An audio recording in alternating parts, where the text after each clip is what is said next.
بس آپ نے میرے بچے کا بہت خیال رکھنا ہے، صفدر صاحب نے ایک نظر اپنے 20 سالہ بیٹے پر ڈالتے ہوئے کہا، جس کی نظریں مسلسل اشال کے چہرے کا طواف کر رہی تھی۔ اشال کو اس شخص سے سخت الجھن ہو رہی تھی۔ اگر اسٹیشن کے اسے بھاری رقم نہ مل رہی ہوتی تو واقعی یہاں سے جانے میں 1 سیکنڈ بھی نہ لگاتی، مگر مسئلہ یہ تھا کہ ابھی اسے پیسوں کی ضرورت تھی۔ صفدر صاحب کی ساری باتیں تحمل سے سننے کے بعد اس نے اپنے آپ کو کمپوز کیا اور اپنے پروفیشنل انداز میں مسکراتے ہوئے بولی، سر، وہ میں آپ کی ساری باتیں سمجھ گئی ہوں، لیکن کیا مجھے بچے سے ملوا سکتے ہیں؟ اسے بتایا گیا کہ اس نے کالج کے اسٹوڈنٹ کو پڑھانا ہے۔ اس کے مطابق اسٹوڈنٹ کی عمر کوئی 15-16 سال کے قریب تھی۔ اس کی بات سن کر صفدر صاحب صدمے میں چلے گئے اور پھر بے اختیار انہوں نے اپنے ثبوت پر ایک نظر ڈالی اور آنکھیں چھوٹی چھوٹی کر کے اسے گھورنے لگے۔ واقعی کسی بھی اینگل سے بچہ نہیں لگ رہا تھا، بلکہ ایک جوان مرد معلوم ہو رہا تھا۔ جی، میں اپنے بیٹے اسفند کی بات کر رہا ہوں۔ جب انہوں نے اسفند کی طرف اشارہ کیا تو اشال کو لگا کہ وہ اس کے ساتھ مذاق کر رہے ہیں، اور ادھر اسفند نے بھی بھرپور مسکراہٹ سے اشال کو نوازا تو وہ بے چینی سے پہلو بدل کر رہ گئی، کیونکہ وہ ایک مرد معلوم ہو رہا تھا اور پھر اس کی گہری نظریں اشال کو اپنے وجود کے آر پار محسوس ہو رہی تھیں۔ صفدر صاحب بھی تھوڑے شرمندہ ہو گئے اور اپنے بیٹے کو کھا جانے والی نظروں سے گھورنے لگے۔ یہ سب اسفند کی نالائقی کا نتیجہ تھا۔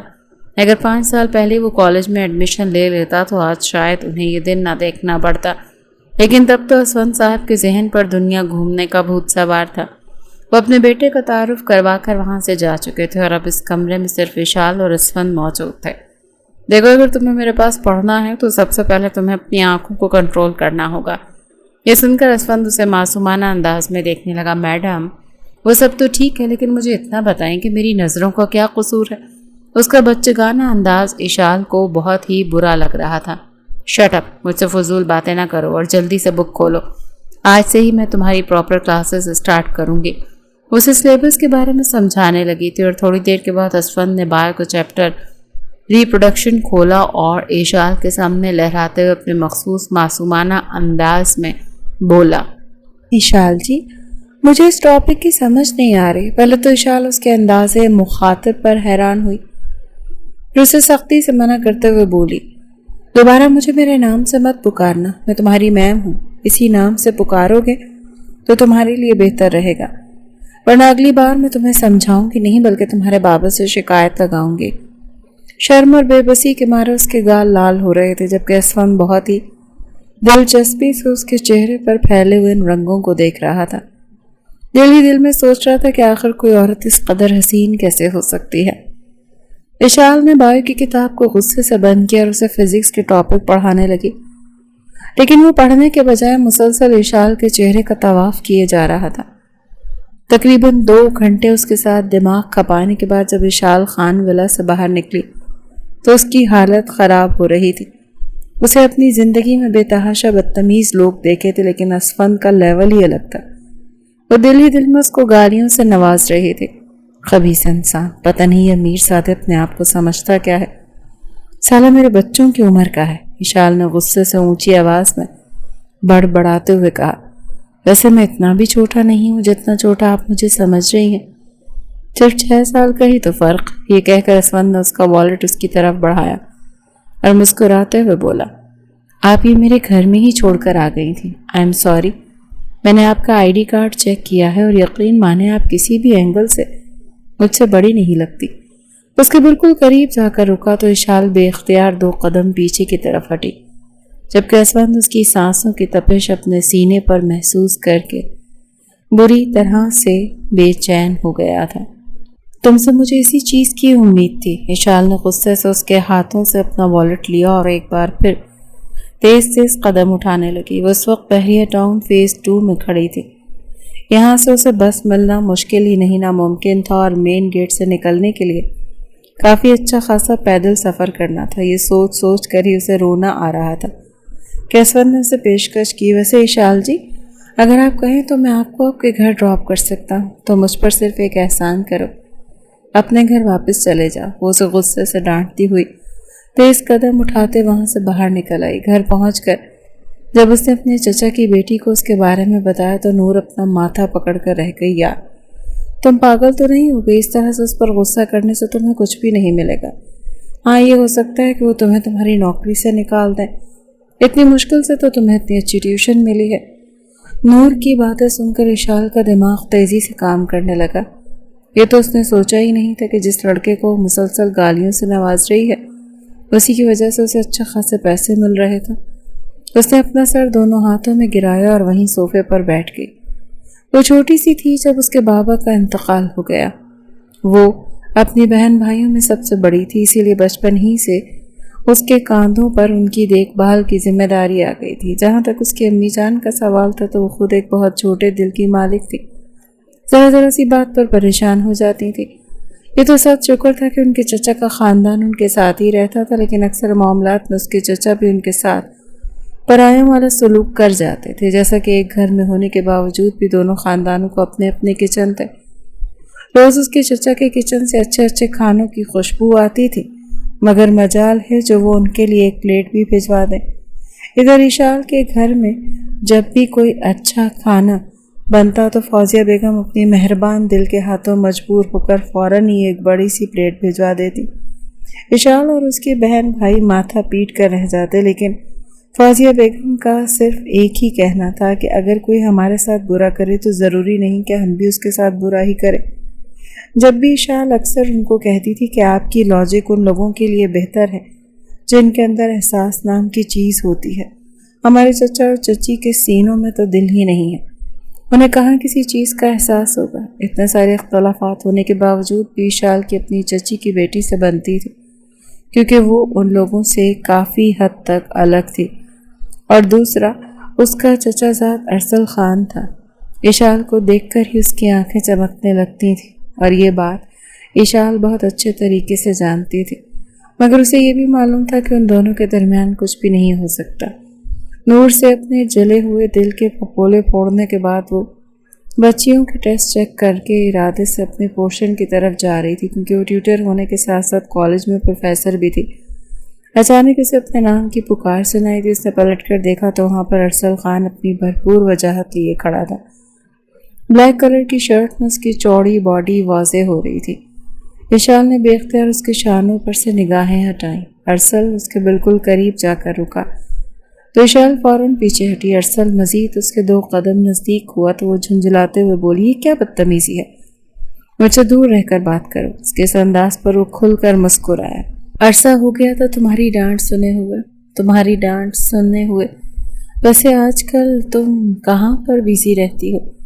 یہ سن کر اشال نے بے ساختہ اپنے سر کو جھٹکا اور تیکھے لہجے میں بولی، ہمیں پکا پکایا نہیں ملتا کیونکہ ہمارے سر پر باپ کا سایہ نہیں، ہمیں خود ہی محنت کرنی پڑتی اور اسی چکر میں ہی مصروف رہتی ہوں۔ اس کا لہجہ زہر خون تھا جس کو محسوس کرتے ارسل نے مضبوطی سے اپنے لب بھینچے۔ تمہارے اندر اتنی کڑواہٹ کیوں کھلی ہوئی؟ اب کی بار اشال نے اسے بے چینی سے دیکھا، جیسے اسے افسوس ہو رہا ہو کہ ارسل اس بات کی وجہ نہیں جانتا، اور پھر اس کی آنکھوں میں جھانکتے ہوئے 2 ٹوک لہجے میں بولی، مسٹر ارسل، میں ایسی ہی ہوں، اتنی ہی کڑوی اور بد زبان۔ آپ کے لیے بہتر یہی ہوگا کہ آپ مجھ سے کم ہی بات کیا کریں۔ وہ وہاں سے جانے لگی کہ ارسل نے بے اختیار اس کا بازو پکڑے اسے اپنے ایک جھٹکے سے کھینچا تو وہ توازن برقرار نہ رکھ سکی اور ارسل کے سینے سے جا کر لگی۔ اس سے پہلے کہ اس میں جنگلی بلی کی روح آتی وہ اس کا منہ نوچ ڈالتی۔ ارسل نے کمال پھرتی کا مظاہرہ کرتے اس کے دونوں ہاتھوں کو قید کر لیا۔ یہ کیا بدتمیزی ہے، تم ہوش میں تو ہو؟ تمہاری ہمت بھی کیسے ہوئی میرے نزدیک آنے کی؟ یہ سن کر وہ اس کے کانوں میں جھکا اور بھاری لہجے میں بولا، تم اچھے طریقے سے جانتی ہو کہ میں تم سے کس قدر شدید محبت کرتا ہوں اور تمہارا یہ رویہ برداشت نہیں کر سکتا، تو پھر کیوں ہر بار میرے دل کو تکلیف پہنچاتی ہو؟ اشال نے اپنی بھرپور قوت کے ساتھ ارسل کو پیچھے کی طرف دھکا دیا اور انگلی اٹھا کر اسے دھمکی آمیز لہجے میں بولی، تمہاری پہلی اور آخری غلطی تھی، اسی لیے میں معاف کر رہی ہوں۔ اگر دوبارہ تم نے میرے نزدیک آنے کی کوشش کی تو مجھ سے برا کوئی نہیں ہوگا۔ جہاں تک محبت کا سوال ہے تو مڈل کلاس لڑکیوں پر محبتیں حرام ہوتی ہیں، یہ آپ جیسے امیر زادوں کا شیوا ہے جو کہ آپ کو ہی مبارک ہو۔ وہ اپنا سر جھٹک کر لمبے ٹک بڑھتی ہوئی اپنے پورشن کی طرف چلی گئی، جبکہ ارسل کافی دیر تک اس کی پشت کو گھورتا رہا۔ ایسا نہیں تھا کہ اسے لڑکیوں کی کمی تھی، ایک زمانہ تھا جو اس پر مرتا تھا اور اس کی وجاہت پر دل و جان سے قربان ہوتا تھا، لیکن ارسل کی نظریں صرف اور صرف اشال پر ہی جمی ہوئی تھی۔ اس نے گہری سانس خارج کی اور بے ساختہ اپنے بالوں میں ہاتھ پھیرا، جبکہ اشار اپنے آنسوں کو پیتی غصے سے اپنے کمرے میں داخل ہو گئی۔ یہ ذلیل انسان آخر اپنے آپ کو سمجھتا کیا ہے؟ نہ کہہ کر اس نے اپنا چہرہ دونوں ہاتھوں میں چھپا کر پھوٹ پھوٹ کر رونا شروع کر دیا۔ ایسا نہیں تھا کہ وہ ارسل سے نفرت کرتی تھی، وہ بھی اس سے محبت کرتی تھی، بلکہ شروع ہی سے وہ اسے چاہتی تھی۔ ارسل کی شخصیت اس قدر پرکشش تھی کہ اسے چاہنے سے کسی بھی وقت انکار نہیں کر سکتے تھے۔ دوسرا، وہ دونوں ایک ساتھ کھیل کود کر جوان ہوئے تھے اور ان دونوں کی عمروں میں بھی صرف 2 سال کا ہی فرق تھا۔ بچپن سے ہی ارسل کی سائڈ لیتا تھا، لیکن جیسے ہی اس نے جوانی کی دہلیز پر قدم رکھا، اس کی چچی نے اسے صاف باور کروا دیا کہ خبردار جو تم نے میرے بیٹے پر ڈورے ڈالنے کی کوشش کی، یہ خیال اپنے ذہن سے نکال دینا کہ تم جیسی 2 ٹکے کی لڑکی کو میں اپنی بہو بناؤں گی۔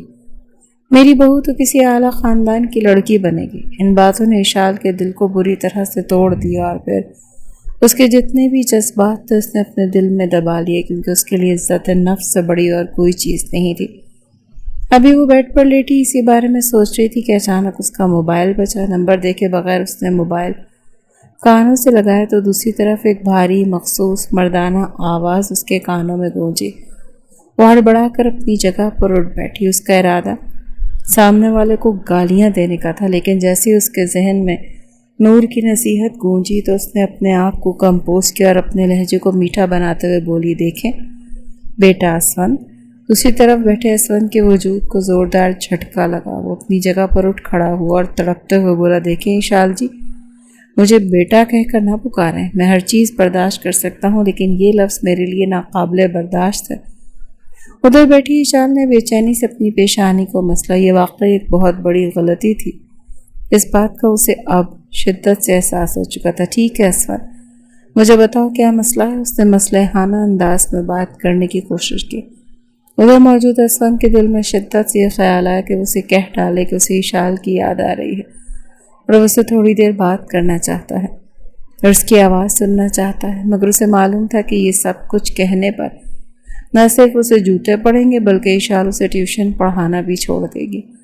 اپنے جذبات پر بمشکل قابو پاتے ہوئے ٹھہرے ہوئے لہجے میں بولا، مجھے فزکس کے ایک ٹاپک کی سمجھ نہیں آ رہی، کیا آپ مجھے وہ سمجھا سکتے ہیں؟ اس کا لہجہ خمار بھرا تھا جسے اشال اچھے طریقے سے محسوس کیا، لیکن وہ جانتی تھی کہ اس عمر میں سب بچے ایسے ہی ہوتے ہیں۔ اس کا حق بنتا تھا کہ وہ انہیں لائن پر لائے اور انہیں ان کی اوقات یاد رکھے۔ اشال نے نیند سے بوجھل ہوتی آنکھوں کے باوجود بھی اسے فزکس کے کانسیپٹ کلیئر کروائے اور پھر اگلے کچھ ہی لمحوں میں وہیں لیٹے لیٹے نیند کی گہری وادیوں میں چلی گئی۔ اسون کو اسپیکر سے اس کے ہلکے ہلکے خراٹوں کی آوازیں آ رہی تھیں۔ کچھ ہی دیر کے بعد اس نے کال کاٹ دی اور گنگناتے ہوئے اپنے کمرے سے باہر نکل گیا۔ میرے محبوب، میرے سنم، شکریہ، مہربانی کرم۔ اگلی صبح جب اشال کلاس روم میں پہنچی تو اچانک اسے اسون کی آواز سنائی دی۔ اس نے آنکھیں پھیلا کر چاروں طرف نظریں دوڑائیں تو اسون فرسٹ بینچ پر بیٹھا ہوا تھا۔ وائٹ کلر کی شرٹ میں اس کی مضبوط جسامت واضح ہو رہی تھی۔ وہ ان میں سب سے ہینڈسم لگ رہا تھا اور سب سے بڑا بھی۔ اشال نے مشکل سے اپنے غصے پر قابو پایا اور اس نے ٹھہرے ہوئے لہجے میں بولی، آپ یہاں پر کیا کر رہے ہیں اسون بیٹا؟ اسون کا تو حلق تک کڑوا ہو گیا تھا۔ میم، میں نے اپنا یہاں پر ٹرانسفر کروا لیا، آج کے بعد میں اسی کالج میں پڑھا کروں گا۔ وہ اپنا سینہ کڑا کر یوں بات کر رہا تھا جیسے اس نے کوئی بہت ہی بڑا فخریہ کام کیا، جبکہ اشال کو اب واقعی اس سے خطرہ محسوس ہونے لگا۔ فی الحال وہ اسے کچھ بھی نہیں کہہ سکتی تھی۔ جب وہ کلاس لے کر باہر نکلے تو اس کے پاؤں ایک باریک رسی کے ساتھ ٹکرایا اور اگلے ہی پل پانی کی بھری ہوئی بالٹی اس کے اوپر جا گری۔ اس نے سفید رنگ کے کپڑے پہن رکھے تھے جس کی وجہ سے کپڑے اس کے جسم کے ساتھ چپک گئے اور اس کے نشیب و فرازیاں ہونے لگے۔ شرمندگی اور غصے کے مارے اس کی آنکھوں میں آنسو آ گئے اور باقی اسٹوڈنٹس بھی کھلکھلا کر ہنسنے لگے۔ اگر لڑکیاں ہوتی تو زیادہ مسئلہ نہ ہوتا، پریشانی یہ تھی کہ وہ لڑکوں کی کلاس لے رہی تھی۔ اسون نے یہ منظر دیکھا تو فوراً اشال کی طرف بڑھا اور اگلے ہی پل وہ کلاس روم کا دروازہ ایک جھٹکے سے بند کر چکا تھا اور اشال کے بالکل سامنے جا کر کھڑا ہو گیا۔ آپ اپنے دوپٹے کو پھیلا کر اچھے طریقے سے کر لیں،